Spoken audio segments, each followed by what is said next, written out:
Satulah hingga Amar dikorbankan. Itu yang kedua. Yang ketiga bang, yang ketiga adalah kalau kita kemarin Amar tutup mata, dirantai kakinya, tangannya, ini kayaknya udah tingkatannya udah luar biasa ya bang ya. Agak sedikit ngeri, agak sedikit menyedihkan juga sih bang pastinya. Abang menanggapinya seperti apa nih bang? Ya itulah aku bilang bahwa ini kan udah terlalu tergesa-gesa. Harusnya ini kan disidangkan dulu lah ini semua. Kan itu baru diputuskan nanti. Kalau memang amar terbukti, memang dihukumnya ya sesuai dengan yang digembor-gemborkan itu, otomatis kan ya bolehlah dia dipindah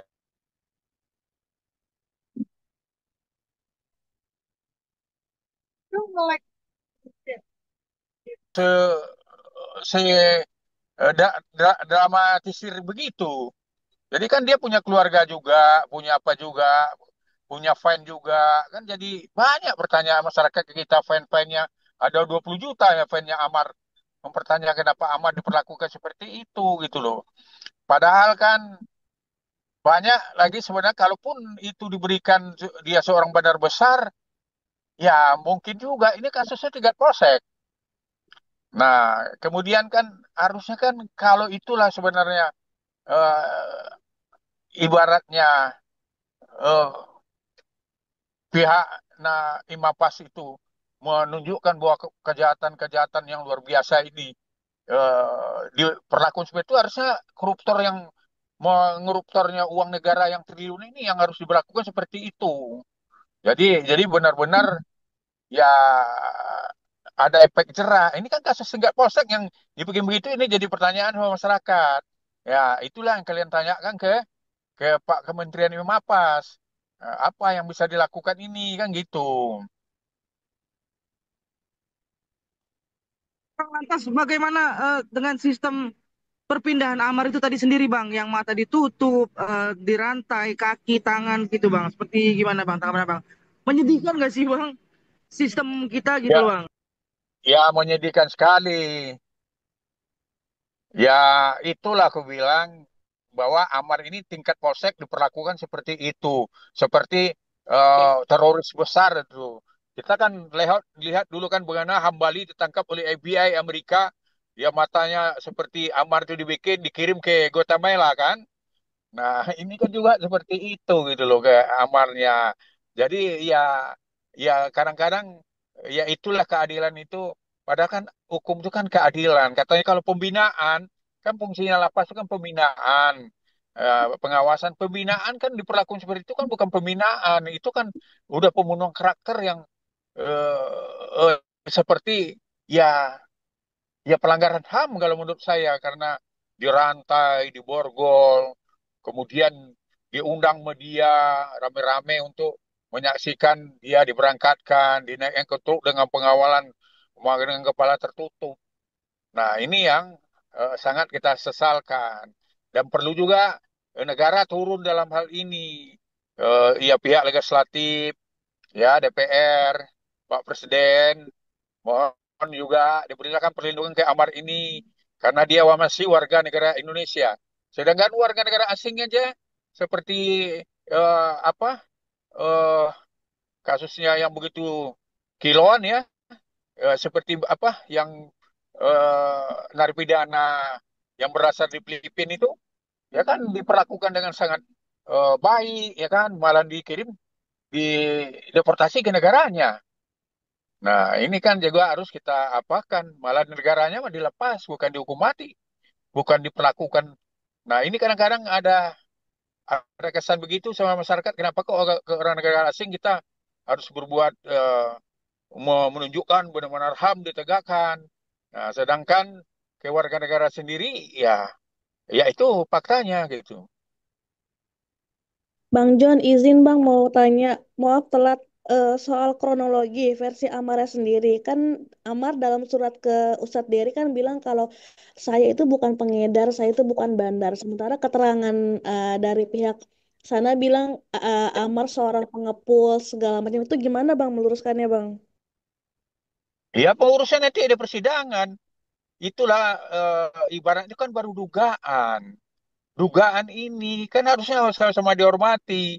Jangan dilakukan dulu kan tindakan.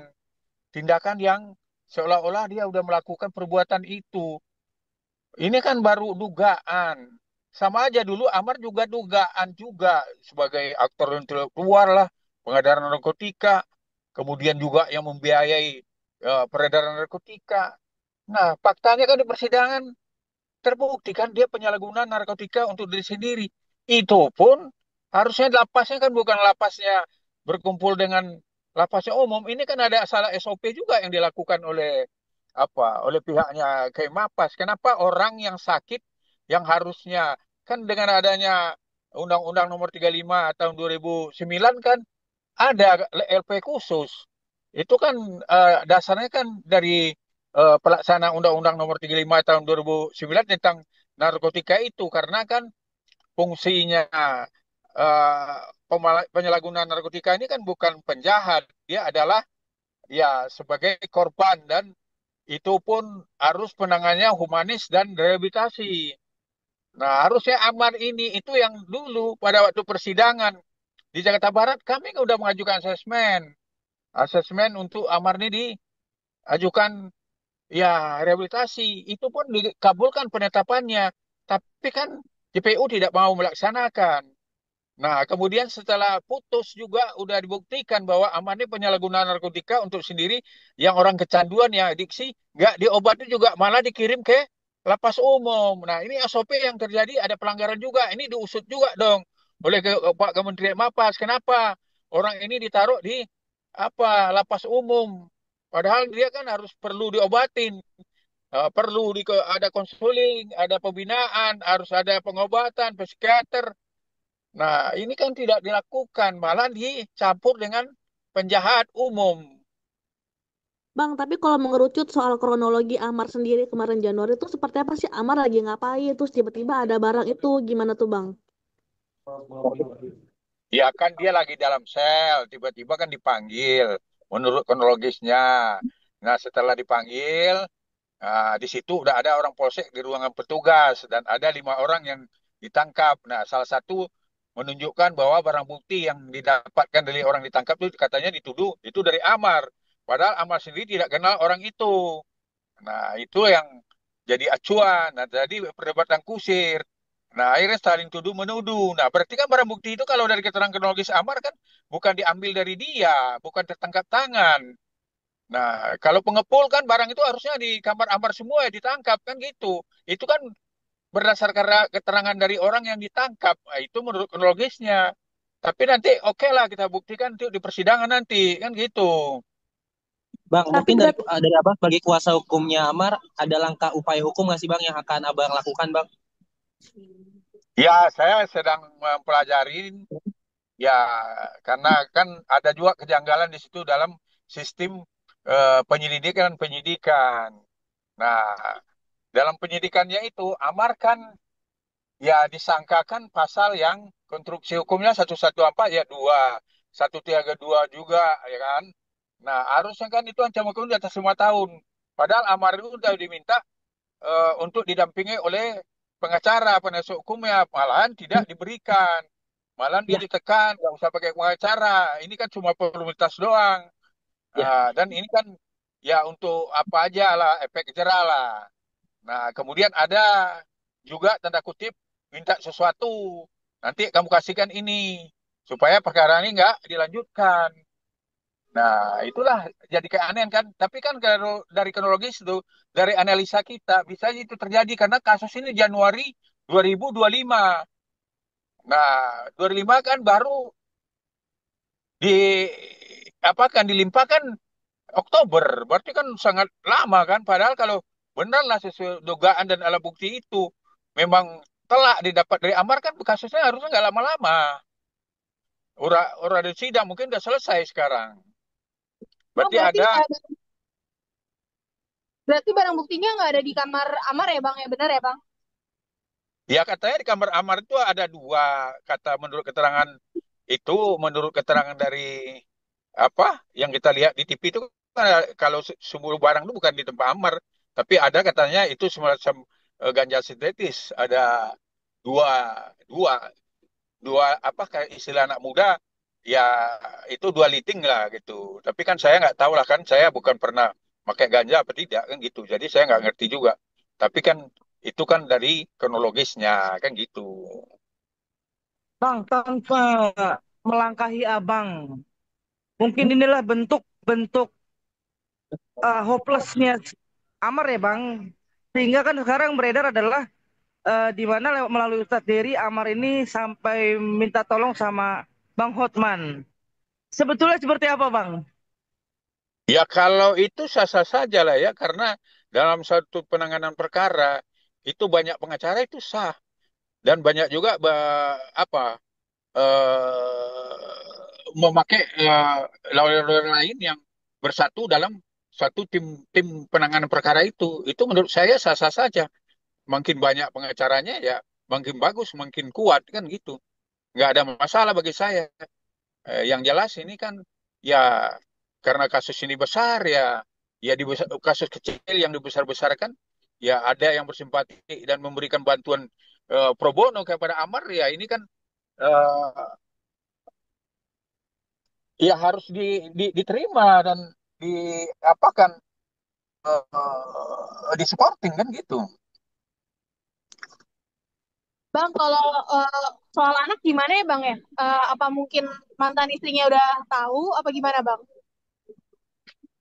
Ya saya nggak tahu lah karena kan saya tidak pernah berhubungan dengan apa kan. Saya kan nggak ada kontak nggak ada apa karena saya lebih fokus menangani masalah Amar. Mungkin kalau untuk itu tanyakan aja ke keluarganya, adik gitu kan.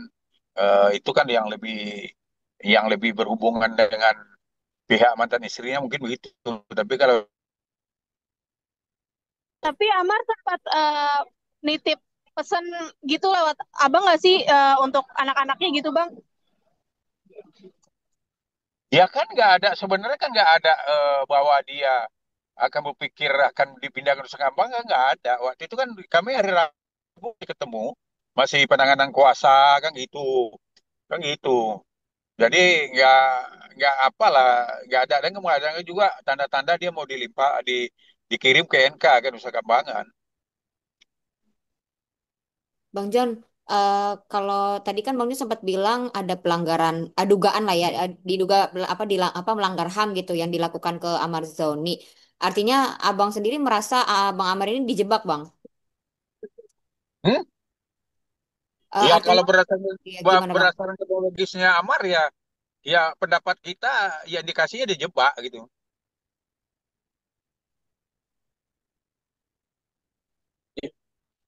Baik, Bang. Terima kasih, Bang John. Ya, Terima oke. kasih Bang John, terima kasih waktunya, Mungkin yang terima lain ada kasih ya lagi. Bang. Iya, iya. Oke. Beda. Terima kasih ya, Bang. Ya, sama-sama. Assalamualaikum. Mari, Assalamualaikum. Waalaikumsalam. Waalaikumsalam warahmatullahi Waalaikumsalam. wabarakatuh.